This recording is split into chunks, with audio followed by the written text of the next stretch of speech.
नमस्कार दोस्तों, ocean network में आपका स्वागत है। मैं हूं ओमकार चौधरी। आदि अचिंत जी जुड़ गए हैं, स्वागत कर लें। बहुत अभिनंदन, बहुत स्वागत आपका आदि जी।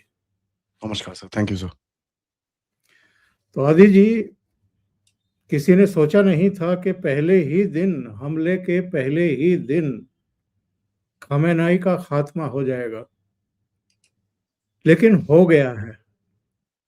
अब इसके आगे क्या क्या खमेनाई की जो सोच थी वो भी इसके साथ खत्म हो जाएगी, या ये अभी आगे बढ़ेगा? उसके बेटे के बारे में सुन रहे हैं कि अब वो खलीफा बन जाएगा, वो उनका स्थान ले लेगा। और जितनी भी न्यूसेंस थी आसपास के देशों में, और खास तौर से इजराइल को टारगेट करते हुए, हमास हो, हिजबुल्लाह हो, हूती हो, तमाम लोगों को ये एक तरीके से वित्तीय सहायता भी दे रहे थे और तमाम दूसरी चीजें भी दे रहे थे। तो ये चीजें खत्म होंगी, कम होंगी, क्या होगा यहाँ से? सर बड़ा टेढ़ा सा सिनेरियो है। अब ये तो डिक्लेयर्ड गोल था सर कि इसको मारना है और इन लोगों ने पहले ही बोला हुआ था कि हम मारेंगे इसको और इन्होंने टारगेट करके मारा है। ये नहीं है कि कहीं हम मार रहे थे और कहीं गलती से लग गया। ओ जी सॉरी, सॉरी वो हम मारना नहीं चाह रहे थे और ये गड़बड़ हो गई हमसे। ऐसा कुछ नहीं है। इन लोगों ने तो पहले से ही बोला था कि ये करना चाहते हैं, ये मारना चाहते हैं उसको। बेसिकली क्या है सर, ये लोग इसको बोलते हैं he is the head of the snake. ठीक है, सांप का सर है वो और इनका जो थॉट प्रोसेस है कि कहीं न कहीं अगर सांप के सर को मार दो, खत्म कर दो तो पूरा सांप बैठ जाएगा नीचे। होता ऐसा है कि सर अगर आप सांप को ही देखें, सांप का सब सर सर जब काटते हो बॉडी फिर भी अलाइव रहती है और उसके अंदर सांप का सर भी अलाइव रहता है। अगर आप उसको छुओगे तो वो काट सकता है आपको। तो कुछ ऐसे ही सिनेरियो बनता हुआ दिख रहा है यहाँ पर, क्योंकि इन लोगों ने कहीं न कहीं जो जिस तरह से चीज़ें करी हैं, उससे एक ग्लोबल रिएक्शन जो आया है वो बड़ा अजीब-सा है। इस बारी तो काफ़ी बोलते हैं ना, सिम्पैथी आ रही है ईरान के लिए कि भई ऐसा नहीं होना चाहिए, ऐसे नहीं मारना चाहिए, ये वो and all that. But sir overall scenario को देखते हैं, इनका प्लान क्या था? प्लान इनका था कि किसी न किसी तरह से यहाँ पर रेजिम चेंज कराया जाए और कहीं न कहीं रेजिम चेंज करा के आप ऐसी जगह पे ले आओ जहाँ पर ईरान में कोई और गवर्नमेंट आप बिठा सको या लोग अपने आप खड़े हों और कहीं न कहीं वो बैठ मतलब किसी और को सेट कर लें। ये थोड़ा डेंजरस है इन द सेंस कि सर देखिए ये गैम्बल है, ठीक है? तो अब आप देखेंगे कि अभी तो दूसरा दिन शुरू हुआ है सर, आज दूसरा दिन लगा है बैटल का। और अभी जैसे अभी बस रिकॉर्डिंग शुरू होने से पहले मैंने अपडेट देखा कि इज़राइल ने अनाउंस करा है कि भई हमारा नेक्स्ट राउंड अभी जाने वाला है। हम अभी फोड़ने वाले हैं इनकी। तो ये तो अभी चलेगा सर, इसमें कोई डाउट नहीं है क्योंकि अभी तो इस टाइम पे एक एक अ, बिकॉज़ किसी की डेथ हुई है तो एक सिम्पैथी वेव दुनिया में जा रही है। आप भारत में भी देख रहे हैं कई लोगों को कश्मीर के अंदर और कई जगहों के अंदर ये हो रहा है। पाकिस्तान के अंदर भी कई प्रोटेस्ट चल रहे हैं इसके बारे में। तो एक अभी तो सिम्पैथी वेव आएगी। ये कितना टाइम लास्ट करती है इसके ऊपर देखना पड़ेगा। इनका जो नेक्स्ट बंदा है वो देखिए 2-3 वो है मोजबा को ले लें ये खोमेनी को दोबारा लगा दें मोजबा को, उसके बेटे को। लेकिन इसका एक बहुत बड़ा एडवाइज़र है सर अली लारंजानी करके। उसने जो स्टेटमेंट दिया है वो कुछ अलग ही दिख रहा है। वो बोलता है कि भई एक टेम्परेरी लीडरशिप काउंसिल बनेगा और वहाँ पर हम एक नया लीडर इलेक्ट करेंगे। तो वो कहीं न कहीं दिखाना चाह रहा है कि अभी भी एक कंटिन्यूटी है और हम अभी गिरे नहीं हैं। तो ईरान में अभी भी कैपेसिटी तो है सर, इसमें ये ब डाउट नहीं है कि ये बोलना कि भैया ये पूरी तरह से टूट जाएँगे, अभी it's too early to say something like that. कभी भी अंडर एस्टिमेट नहीं करना चाहिए और जिस तरह से ईरान ने रिएक्ट करा है, उसमें आपको 2 चीज़ें दिखती हैं कि अमेरिका का एक जो नैरेटिव वॉरफेयर है, वो कहीं न कहीं फेल हुआ है। मैं ये क्यों बोल रहा हूँ सर? क्योंकि देखिए जो भी अटैक्स अभी दोहा में अभी थोड़ी देर पहले दोहा में अटैक हुआ है, उसके पहले कुवैत में अटैक हुआ, उसके पहले दुबई में हो रहा है। उसके तो सारे वीडियोज़ बाहर आ रहे हैं, बट ईरान से कुछ नहीं आ रहा बाहर, राइट? तो वो एक इनके पूरा जो नैरेटिव है वो पलटने का जो इनका कोशिश है वो अभी तक दिखता नहीं है हो पाया है। इनको कहीं न कहीं एविडेंस दिखाना पड़ेगा। ईरान में जो चीज़ें करी हैं इन्होंने, उसका एविडेंस दिखाना पड़ेगा तब जाके कुछ ना कुछ नैरेटिव इनके हाथ में आएगा। तो अभी तक तो जो पब्लिक नैरेटिव है, जो ग्लोबल नैरेटिव है वो प्रो ईरान तो नहीं है, एक सिम्पैथी फैक्टर है ईरान के लिए कि यार ऐसे क्यों मार रहे हो आप, ये सब क्यों क्यों कर रहे हो और आपको कोई फ़ायदा नहीं मिलेगा इसके अंदर ये वो। तो ये चीज़ें तो अभी दिखती हैं आपको। सबसे बड़ी चीज़ क्या है सर इसके अंदर? सबसे बड़ी चीज़ ये है कि ईरान ने एक बड़ा डिफरेंट सा गेम खेला इस बारी। इस बारी उसने इज़राइल को डायरेक्टली टारगेट नहीं करा। इस बारी उसने अमेरिकन बेसेस को दूसरे देशों में टारगेट करा है। 6-7 देश जो हैं वहाँ पर Qatar, Bahrain, UAE, Saudi Arabia, Kuwait, इसके अंदर उन्होंने टारगेट करा है। तो उससे क्या हुआ है, एक एक तो वहाँ पर एक विजिबिलिटी फैक्टर इनको मिला है कि भैया ये देखो, ईरान भी मार सकता है यार, ईरान के पास भी हथियार हैं, वो ठोक सकता है हमको और वो काफ़ी डैमेज कर सकता है हमको। तो एक वो विजिबिलिटी फैक्टर काफ़ी ज़बरदस्त निकला है बाहर कि हाँ यार, इनके पास भी कुछ है। तो ये मेरे ख्याल से उनका एक डेलिब्रेट बड़ा एक एक सोचा-समझा सा टैक्टिक था कि यहाँ पर मारेंगे तो क्या होगा क्या, कि कहीं न कहीं हम अपना एक नैरेटिव दिखा पाएँगे कि हम एक काफ़ी स्ट्रॉन्ग देश हैं और हम जब मारेंगे तो लोगों को दर्द होगा। और वो जान के सिविलियन एरियाज़ के ऊपर मार रहे हैं। अब सिविलियन एरियाज़ तो ईरान में भी टारगेट हुए हैं, उसके अंदर कोई डाउट नहीं है। बट जान के वो सिविलियन एरियाज़ को मार रहे हैं क्योंकि कहीं न कहीं वो दिखता है। अब मिलिट्री में कहीं मारो वहाँ ठीक है, एक आधा दिन न्यूज़ बनेगा, फिर ठप हो जाएगा। बट सिविलियन एरियाज़ में मारो तो रोज़ दिखता है लोगों को, जब वो होटल के पास से निकलते हैं, एयरपोर्ट पे निकलते हैं, तो लोगों को दिखता है कि हाँ यार, यहाँ पर मार पड़ी है। तो एक वो इम्प्रेशन भी बैठता है। तो मेरे ख़्याल से अब से ईरान का ये था। तो ईरान का जिस तरह से उन्होंने रिएक्ट करा है, उनका एक थॉट प्रोसेस था, उस थॉट प्रोसेस के हिसाब से जा रहे हैं वो अभी तक। मैं ये नहीं बोल रहा कि इज़राइल और अमेरिका वो नहीं कर रहे, वो भी यही कर रहे हैं, बट उसका अभी तक जो पुख्ता एविडेंस बोलते हैं ना, जो कि भई कुछ ना कुछ सबूत बाहर निकले, वो अभी तक निकला नहीं है। एक ही चीज़ उनके पास अभी दिखाने को है बड़ी, कि भैया हमने, हाँ जी, हमने तो मिसाइल बेस मार दिए, ये कर दिया, वो कर दिया, वो सब कर दिया। बट एक जो सबसे बड़ी चीज़ निकली है कि हमने खमेनी को मारा है। अब देखते हैं सर इससे होता क्या है सर, इसके इम्पैक्ट क्या हो सकते हैं कि देखिए, जो भी कह लीजिए, ईरान एक देश है, खुमैनी भी ईरानियन बंदा है, तो 2 चीज़ें हो सकती हैं, या तो लोग खड़े हो जाएँ और बोलें कि भई हम चेंज चाहते हैं, ये बंद करो, ये वो, हम हटा देंगे इनको, या फिर लोग इनके साथ खड़े हो जाएँगे। और मेरे को जो दिखता है सर कि ये कि जो भी कह लीजिए सर, बाहर से जब कोई आपके ऊपर हमला करता है ना, तो अपने देश को बचाने के लिए लोग खड़े ही हो जाते हैं। तो ये एक एक चीज़ मुझे होती हुई दिखती है। ये आई डोंट नो इन्होंने कैलकुलेट करी है कि नहीं करी, किस तरह इसको आगे लेके जाएँगे। क्योंकि जब एक देश साथ में खड़ा हो जाएगा, मतलब उसको फिर अंदर से हिलाना थोड़ा मुश्किल रहेगा। बट सर मेन थिंग देखिए, ये तो सब बोलने-चालने की चीज़ें हैं। जो अंदर की बात क्या है, इनका एक्चुअल ऑब्जेक्टिव क्या है, इसके ऊपर इन्होंने अभी तक बात नहीं करी है कि हम करना क्या चाहते हैं। इनका जो स्ट्रैटेजिक ऑब्जेक्टिव है वो क्या है? एक जब आप लड़ाई शुरू करते हो, आपके स्ट्रैटेजिक ऑब्जेक्टिव्स होते हैं। जैसे रशिया ने बोला था कि भाई यूक्रेन में हम नेटो को नहीं आने देंगे। उसके बाद हम ये जो हमारे रशियन स्पीकिंग एरियाज़ हैं उसको अपने पास वापस लेंगे। हम बिल्कुल भी यूक्रेन की आर्मी को नहीं लगने देंगे और ये जो नाज़िफ़िकेशन चल रहा है यूक्रेन को, इसको हम नहीं मानते। तो ये बड़े सेट क्लियर ऑब्जेक्टिव्स थे कि ये हमको करना है। अब उसको 4 साल लग गए हैं उसको करते-करते वो अलग चीज़ है। बट ऑब्जेक्टिव बड़ा क्लियर है। तो वॉर के अंदर जब भी आप घुसते हो, एक ऑब्जेक्टिव बड़ा क्लियर होना चाहिए। यहाँ पर जो अभी तक अनाउंसमेंट देखी है मैंने, ऑब्जेक्टिव्स अभी तक क्लियर नहीं है। ये करना क्या चाहते हैं? तो तभी आप देखेंगे थोड़ा-सा अभी जो बोलते हैं ना, एक टाइम ऑफ कन्फ्यूजन दिखता है कि भैया हो क्या रहा है यार? समझ में नहीं आ रहा, चक्कर क्या है? एक्चुअल में गेम क्या है भाई?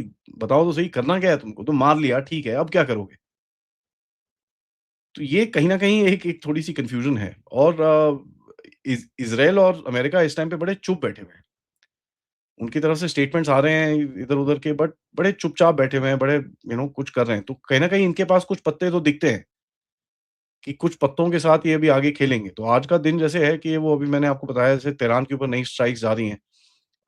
तो वो ये लोग मेरे ख्याल से ये अपना गेम प्लान को आगे लेके जाएँगे। जितना मार सकते हैं मारेंगे, उसके बाद चाहे या कि गवर्नमेंट चेंज का कुछ निकलता है तो ठीक है, नहीं तो बड़ा एक एक एक एक कन्फ्यूजन सा इस रीजन में खड़ा हो जाएगा कि अगर ये कर ना पाए, उसके बाद वहाँ से चले गए, तो फिर तो कुछ अता अगाड़ा नहीं, पिछाड़ा नहीं, कुछ पता नहीं क्या है। तो ठीक है सर, आपने शुरू कर दिया, आपने पूरा स्ट्रेट्स ऑफ हॉर्मुज़ ब्लॉक कर दिया, 20-40% जो तेल यहाँ से जाता है वो पूरा बंद है इस टाइम पे। चाइना का तेल आपने ब्लॉक कर दिया, मान लिया। बट क्या वो सस्टेन कर पाएँगे आप इस चीज़ को? ये अभी देखना पड़ेगा सर। 2-3 चीज़ें हैं आदि जी। अगर रिजीम चेंज करना ही आपका मकसद है, जो आपने बहुत महत्वपूर्ण बात कही है कि किसी देश पर कोई बाहर से अटैक होता है, तो भले ही तमाम तरह के मतभेद हों, जो कट्टरपंथी हैं या जो आधुनिक दुनिया के तौर तरीकों में जीना चाहते हैं, रहना चाहते हैं, ठीक है, अभी तक खमेनेई के खिलाफ वहाँ पर विरोध था। लोग सड़कों पर भी उतर रहे थे, उनको दबाया, कुचला गया, 5,000 लोग मारे गए।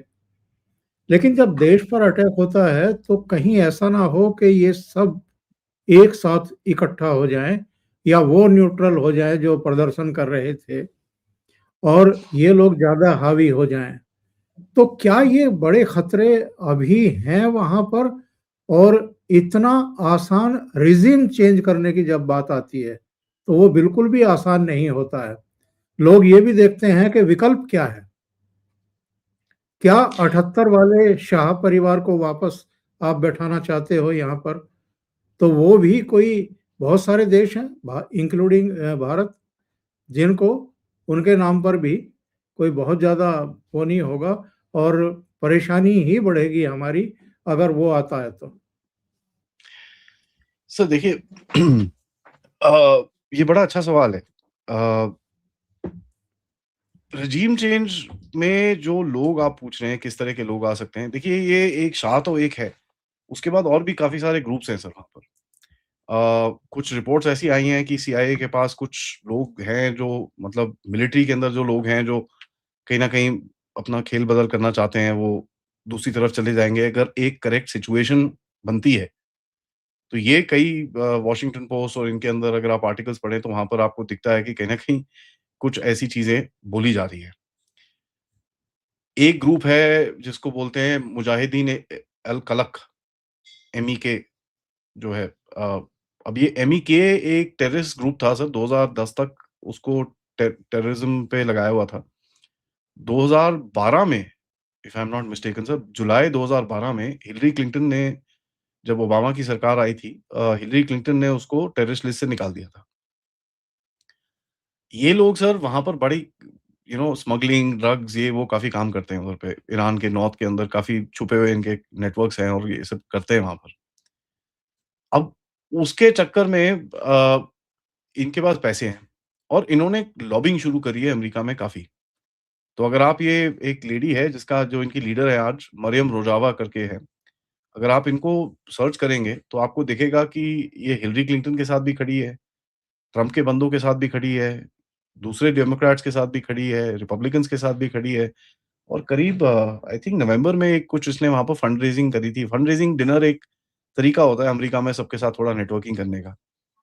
तो ये करती रहती है सर वहाँ पर। तो इसकी भी काफ़ी पहुँच है वहाँ पर। अब कौन एग्ज़ैक्टली आके बैठता है वहाँ पर अ, ये थोड़ा डिफ़िकल्ट रहेगा इस टाइम पे बोलना क्योंकि अभी तो बहुत बहुत जल्दी है।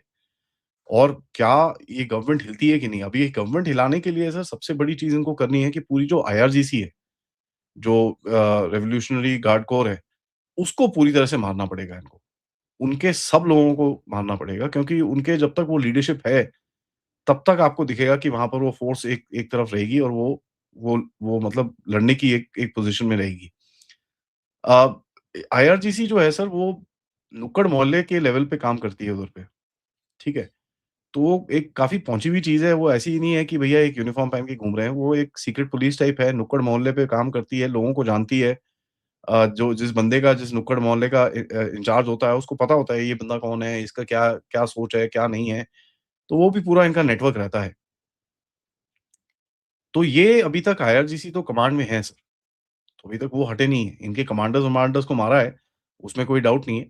लेकिन अभी तक वो कमांड में हैं और अभी तक वो मतलब उनके पास अभी भी फ़ोर्स है। तीसरी चीज़ है जो ईरानियन आर्म फोर्सेस हैं, जो नेवी है, जो एयर फोर्स है, जो आर्मी है, उनकी तरफ से अभी कोई भी रिएक्शन नहीं है सर, ठीक है? पहले इन्होंने जब ये प्रोटेस्ट-वोटेस्ट हुए थे, उस टाइम पे आर्मी ने बड़ा क्लियरली बोला था कि हम रेजिम के साथ खड़े हुए हैं। अभी तक वहाँ से कोई स्टेटमेंट आया नहीं है। खैर वो भी बिज़ी होंगे, अटैक्स चल रहे हैं, डिफेंस करना है, ये करना है, वो करना है, 50 चीज़ें करनी है, तो उसमें भी बिज़ी होंगे। बट वहाँ से कोई ऐसा स्टेटमेंट अभी तक आया नहीं है। तो बड़ा ही इस टाइम पे कुछ क्लियरली बोलना बड़ा डिफिकल्ट है सर। बट एक चीज़ तो दिखती है सर, पहला दिन है, पहला स्टेप है। एक काफ़ी भारी स्टेप दोनों तरफ से लिया गया है। और इसका असेसमेंट अगर मैं बोलूँ कि भई कौन जीता पहले दिन पे, ये बड़ा मुश्किल रहेगा। क्योंकि एक विज़िबिलिटी जो होती है उसके हिसाब से अगर आप देखें तो ईरान जीता है और अगर आप हिट्स के हिसाब से देखें तो इज़राइल और अमेरिका जीते हैं क्योंकि उन्होंने ज़्यादा पिटाई करी है ईरान की, उसमें कोई डाउट नहीं है। तो अभी बस स्टार्ट हो रहा है सर ये। बहुत महत्वपूर्ण बातें आपने बताई हैं, लेकिन बड़ा सवाल, अभी भी कितनी लेबनान पे स्ट्राइक कर चुका है इज़राइल, और सीरिया गाज़ा पे में कर चुका है, लेबनान में कर हाँ, चुका है, इराक पे सीरिया कर का कर चुका है। चुका, गाज़ा को बर्बाद कर चुका, सारे काम हो गए, खंडहर में तब्दील कर दिया। इससे पहले अमेरिका इराक को तबाह कर चुका, एक बार अफ़गानिस्तान को तबाह कर चुका, उधर एक यूक्रेन लगभग जो है बुरी हालत में है। कितने सारे मोर्चे इन लोगों ने खोल रखे हैं, लेकिन मैं अगर केवल मिडिल ईस्ट तक अपने को अभी सीमित रखूं, यूक्रेन की तरफ हम ना भी जाएं, तो क्या ये जो कार्रवाइयां होती हैं बीच बीच में, ये खत्म कर पाई हैं इन आतंकवादी समूहों को? वो किसी ना किसी रूप में जिंदा रहते हैं। चलो आज खामेनेई को आपने खत्म कर दिया, लेकिन कोई ना कोई खलीफा फिर पैदा हो जाएगा। तुर्की के अर्दोगन तो बिल्कुल तैयार ही बैठे हैं खलीफा बनने के लिए, जैसे ही उनको मौका मिले। और उनको अमेरिका अपनी बगल में रखे हुए हैं, अपने साथ रखे हुए हैं, वो नेटो के भी सदस्य हैं। तो ये बहुत सारे अंतर विरोध हैं आदि जी, जो सवालों के जवाब मांग रहे हैं अमेरिका से। देखिए सर, ये जो भी लड़ाइयाँ आपने देखी हैं, ये ईरान इराक में गए आईसिस बना, अफ़गानिस्तान में गए तालिबान बना, पाकिस्तान में गए पाकिस्तानी तालिबान बना, सीरिया में गए वहाँ पर एचटीएस खड़ा हुआ है, लिबिया में गए वहाँ पर अल-कायदा की गवर्नमेंट है बाय द वे, आपको ये जान के हैरानी होगी। नुसरा फ्रंट बिल्कुल। अल-कायदा गवर्नमेंट है वहाँ पर, लेजिटिमेट गवर्नमेंट है जिसके साथ अमेरिका डील करता है। देखिए सर, अमेरिका हम जिसको बोलते हैं कि ये सॉर्ट आउट हो गया, वो अमेरिका का सॉर्ट आउट नहीं होता। उसका अपना एक नज़रिया है और उसके लिए सर क्या है कि केओस अच्छा है, क्योंकि वो केओस के अंदर वो चीज़ें कंट्रोल कर सकता है और अपने कैसे बताऊँ सर, देखिए ये जो पूरी जब चीज़ें उड़ती हैं, तो उसके अंदर फिर एक लॉलेसनेस बनती है। लॉलेसनेस बनती है तो एक पैसे का रूल बनता है और एक स्ट्रॉन्ग मैन का रूल बनता है, जो मतलब वॉरलॉर्ड टाइप बंदा निकलता है, जिसके पास थोड़ा दम होता है, उनके रूल्स निकलते हैं। तो आप ये देख रहे हैं कि ये चीज़ें यहाँ पर ऑलरेडी हो रखी हैं। 2003 में की 2000 नहीं 10-12 की बात है, एक जनरल क्लार्क हैं उनके, उन्होंने आके एक स्टेटमेंट दिया था अमेरिका के कि 7 देशों को तोड़ना था 5 साल के अंदर। उसमें से आखिरी ईरान था सर। अब वो 5 तो नहीं 25 साल हो गए। आखिरी ईरान था। तो ईरान का तो सर ये गेम तो होना ही था क्योंकि एक पुरानी इनकी दुश्मनी है। जब आपने जैसे कल ट्रम्प की स्पीच भी देखी होगी, वहाँ पर वो बड़ा क्लियरली बोल रहा था कि 1979 में हमारी एम्बेसी ले ली थी, 45 बंदों को वहाँ मार दिया, उसके बाद और लोगों को मारा, 200 बंदे और मारे, ये करा, वो करा। तो एक एक राइवलरी तो है। तीसरा चीज़ सर, सबसे इम्पोर्टेंट जो आज की जियोपॉलिटिक है। आज की जो जियोपॉलिटिक है, जहाँ पर चाइना तेल ले रहा है ईरान से बिना डॉलर के और चाइना और ईरान इस टाइम पे इनकी बात सुनने को बिल्कुल भी राज़ी नहीं है। वो बोलते हैं, "नहीं, हम नहीं सुनेंगे।" चाइना को अगर आपको चाइना का इन्फ्लुएंस इस रीजन में काटना है, तो ईरान को तोड़ना बहुत ज़रूरी था सर। चाहे ईरान जिस मर्ज़ी हालत में बचे, एक चीज़ होगा कि ईरान की जो कैपेसिटी रहेगी, जो चीज़ें चाइना के साथ वो करता था, वो कैपेसिटी में बहुत-बहुत अंतर आएगा, बहुत कम हो जाएगी।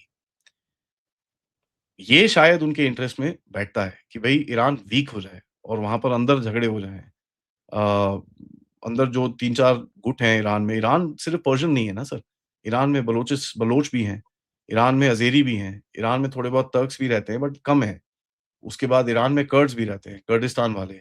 उसके बाद ईरान में शिया तो पूरा है बट सुन्नी पॉपुलेशन भी रहती है, तो इराक के साथ उसका जो सुन्नी इराक है उसके साथ वहाँ पर कनेक्ट बनता है। तो क्या ये उस उन चीज़ों को यूज़ करके यहाँ पर इनको वीक करके, इन चीज़ों को यूज़ करके अंदर यू नो बखेड़ा क्रिएट करना चाहते हैं ताकि जो भी इधर पे चाइना का इन्फ्लुएंस था और जो भी चीज़ें क कर रहा था चाइना, वो पूरा डब्बे के अंदर जाता है। मेरे हिसाब से वो कहीं न कहीं एक स्ट्रैटेजी दिखती है। और इनका मेन एक एक गेम जो जो बाकी सर इनको फ़र्क नहीं पड़ता। यहाँ पर जितने मर्ज़ी बंदे बने, ये राक्षस लोग हैं, इनको धेले का फ़र्क नहीं पड़ता है यहाँ पर। 5 मरे, 50 मरे, 500 मरे, 5000 मरे या 5 लाख मरे, इनको कोई धेले का फ़र्क नहीं पड़ता। इनका अपना एक वो ऑब्जेक्टिव है और वो ऑब्जेक्टिव को मीट करने के लिए ये कुछ भी करेंगे। क्योंकि सर अमेरिका भी इस टाइम पे बड़ी डेस्परेट सिचुएशन में है। अगर वो अपने आप को नहीं सुधार पाया, अपने इकोनॉमी को ठीक नहीं कर पाया, तो वो भी गिरेगा नीचे। तो आप किसी का साइड लिए बिना अगर आप इसको देखें तो दोनों ईरान और अमेरिका का एक सर्वाइवल का क्वेश्चन बन चुका है अभी यहाँ पर। और अगर ये चीज़ जो होती हो रही है वो ठीक-ठाक हो जाए तो अमेरिका थोड़ा बहुत एक्सटेंड हो जाएगा, ट्रम्प एक्सटेंड हो जाएगा। अगर नहीं होती तो अमेरिका को बहुत बड़ा जियोपॉलिटिकल झटका लगेगा सर, बहुत बड़ा जियोपॉलिटिकल झटका लगेगा। तो ईदर वेज़ दोनों के लिए एक एक्सिस्टेंशियल बोलते हैं ना कि मतलब ज़िंदगी और मौत का सवाल है। तो सर अगर ज़िंदगी और मौत का सवाल है तो फिर तो दिखता है जो हो रहा है वो होगा। 2 बातें हैं। एक तो ईरान, मतलब अगर समग्रता में देखें तो खमेनेई का मारा जाना बहुत बड़ी घटना है। वहाँ के कट्टरपंथियों के लिए भी, आस-पड़ोस के देशों के लिए भी ये कोई छोटी-मोटी घटना नहीं है। ठीक है, उन्होंने हायरार्की में कुछ तय कर रखा था कि अगर मैं मारा जाऊँ तो फिर कौन सँभालेगा, वो भी मारा जाए तो कौन सँभालेगा। इसी तरीके से मिलिट्री और जितने भी इनके अधिकारी हैं, उनमें भी एक बताते हैं कि तय हो चुका है कि अगर कोई मरता है तो फिर कौन उसका जगह लेगा।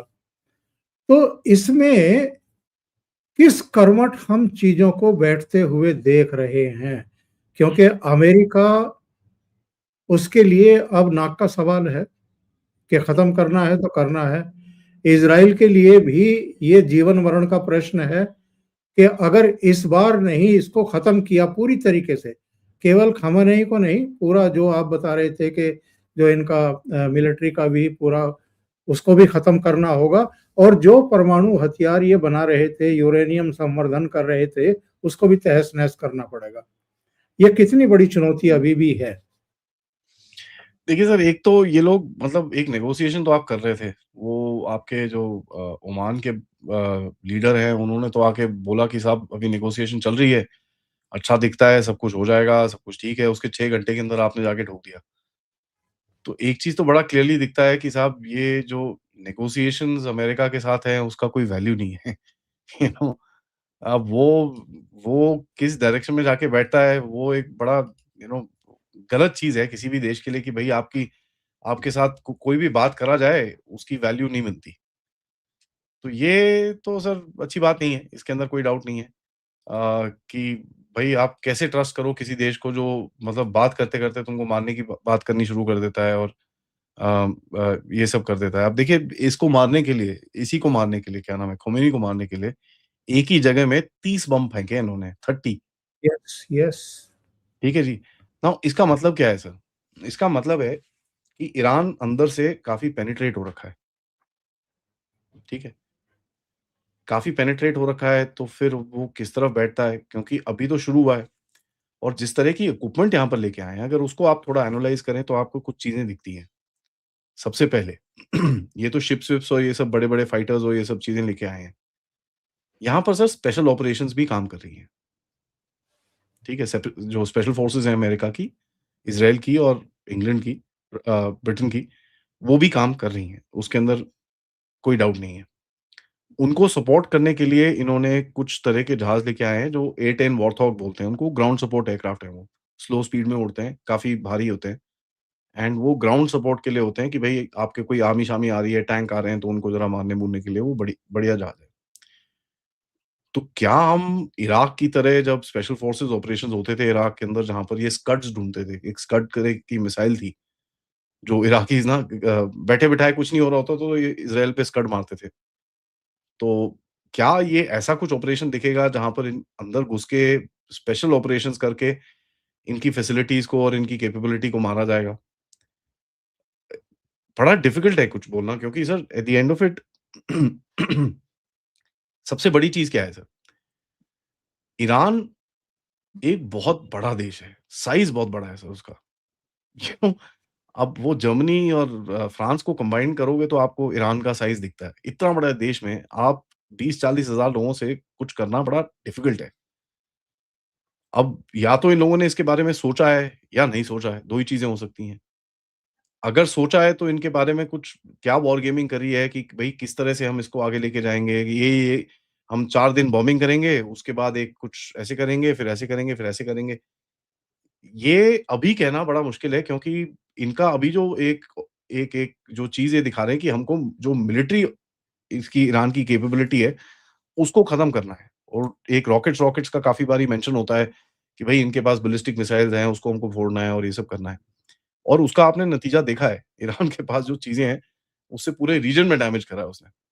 अभी अगेन मैं जब इस तरफ साइड में देखा था, बेत शामा करके एक जगह है जेरूसलम में, वहाँ पर अभी जाके कुछ गिरा है। सो ये तेहरान में हमला चल रहा है और इधर पे भी कुछ आगे गिरता है और गिरता है तो फिर सर नुकसान तो होता ही है।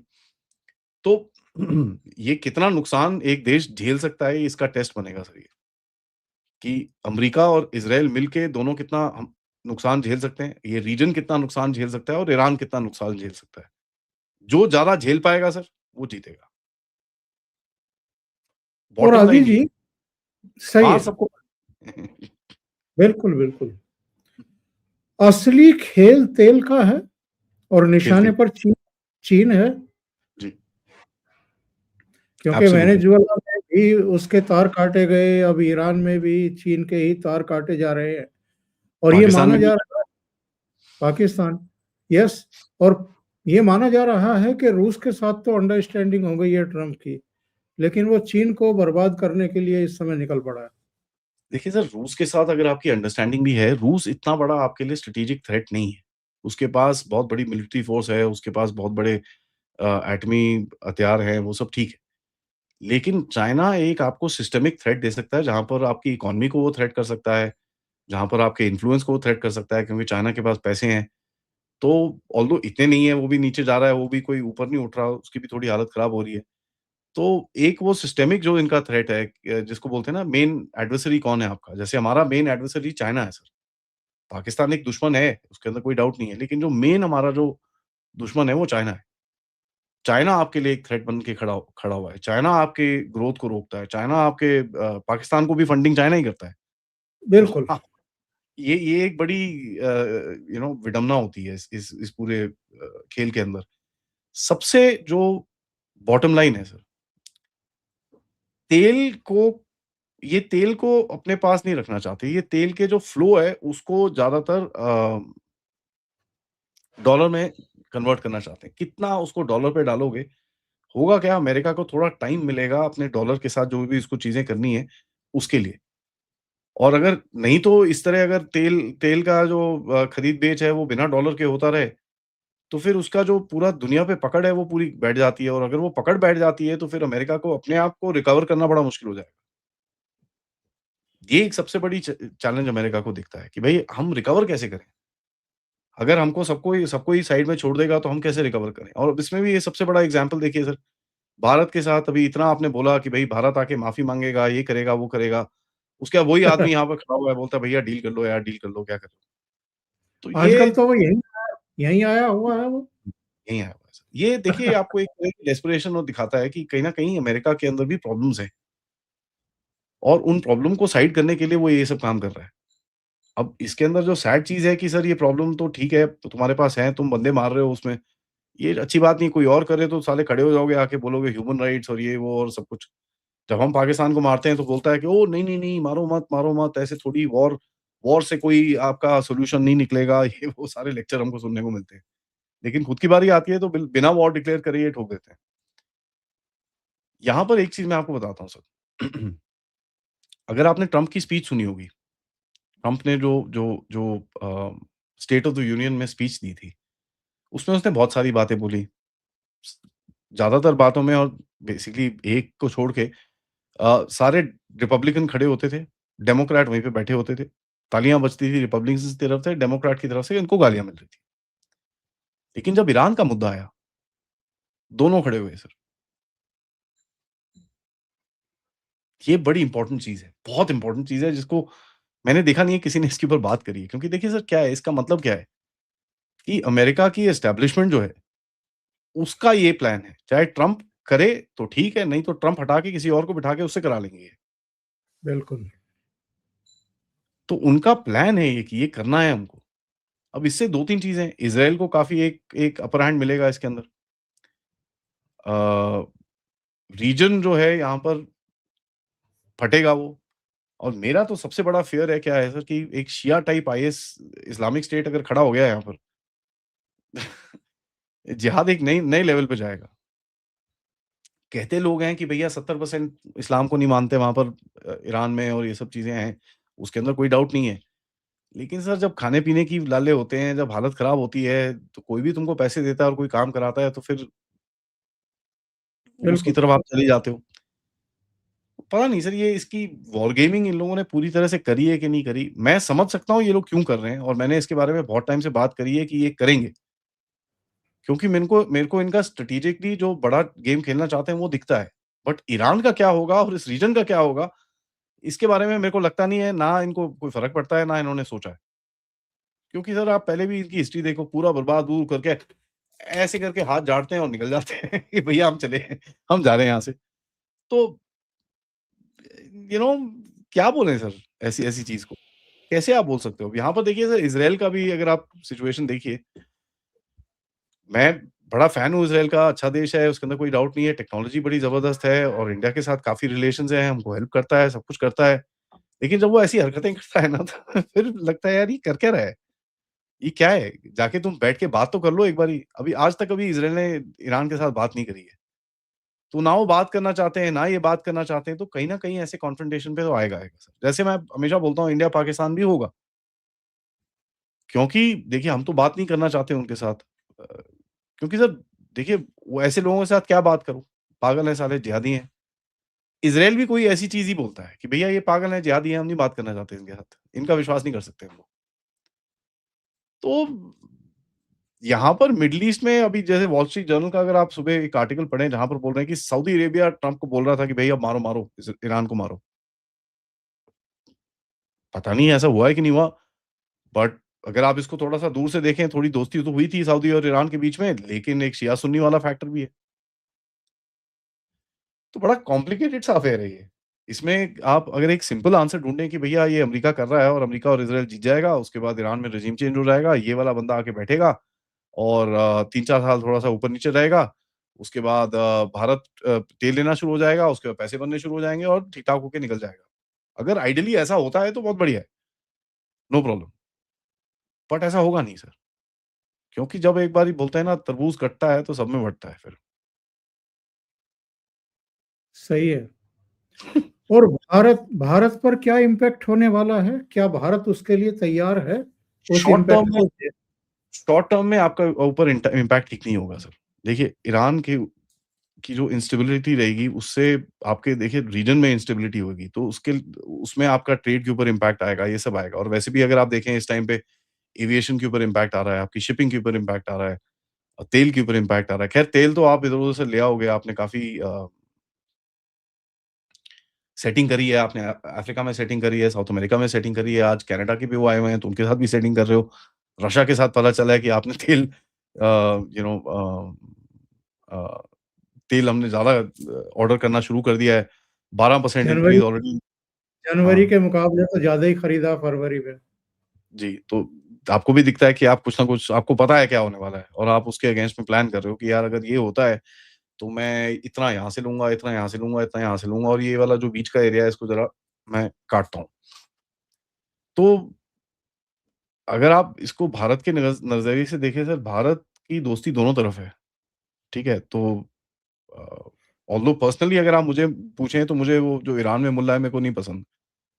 बट मुझे ये जो हो रहा है ये भी थोड़ा डाइसी लगता है क्योंकि कहीं न कहीं ये बैकफ़ायर कर सकता है बहुत बुरी तरह से।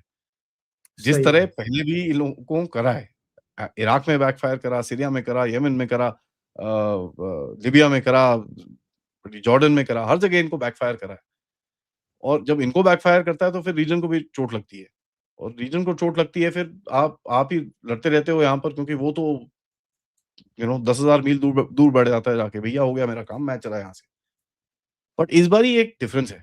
इस बारी इज़राइल यहाँ पर फँसा हुआ है। तो इसका कहीं न कहीं गेम एंड तो होगा।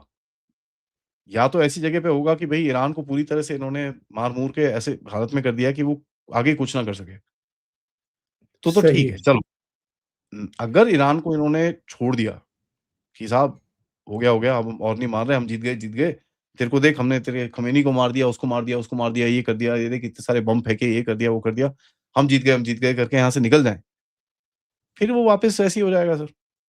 तो अगर आप किसी चीज़ को एक एक रोग को ठीक करने गए हो, तो अगर करना है तो पूरी तरह खत्म करो उसको और जो चीज़ें करनी है आप उसको करो और फिर निकलो।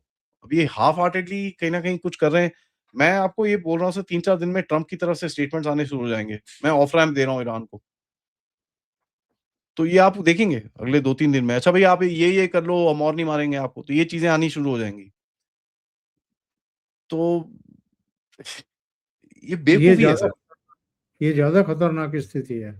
या तो ये कहीं न कहीं खड़ा हो सकता है, बोलता है भैया नहीं, तुम एक काम करो तुम अगर ये और ये कर दोगे ना तो मैं अभी मारना बंद कर देता हूँ। ईरान बोला चल ठीक है मैं कर देता हूँ। फिर ये क्या मारना बंद कर देंगे? क्या इज़राइल मानेगा उस चीज़ को? क्योंकि इज़राइल तो बोलता है भैया मेरे को तो ये चाहिए नहीं है। तो यहाँ पर भी कुछ झगड़ा हो सकता है कि नहीं, इनको मारना है, नहीं, इनको मेरे को चाहिए नहीं, इनको मारो। अ, नहीं, वो डील करना चाह रहा है, नहीं, आप ट्रस्ट नहीं कर सकते। तो इज़राइल जब तक खुश नहीं होगा सर इस पूरे सेटअप में तब तक अमेरिका को उसके साथ खड़ा रहना पड़ेगा। बिल्कुल सही। आदि जी, बहुत-बहुत धन्यवाद आपका इतना समय निकालने के लिए, जुड़ने के लिए, बहुत महत्वपूर्ण मुद्दों पर चर्चा करने के लिए। दर्शकों से निवेदन है, आपको ये चर्चा अच्छी लगी हो, तो लाइक का बटन दबा दें और अभी तक ये चैनल सब्सक्राइब ना किया हो तो कर लें। आदि जी का चैनल है डेफ टॉक्स बाय आदि, उसको भी सहयोग करें और सब्सक्राइब करें। Thank you sir. बहुत-बहुत धन्यवाद। Thank you sir. नमस्कार सर। जय हिंद।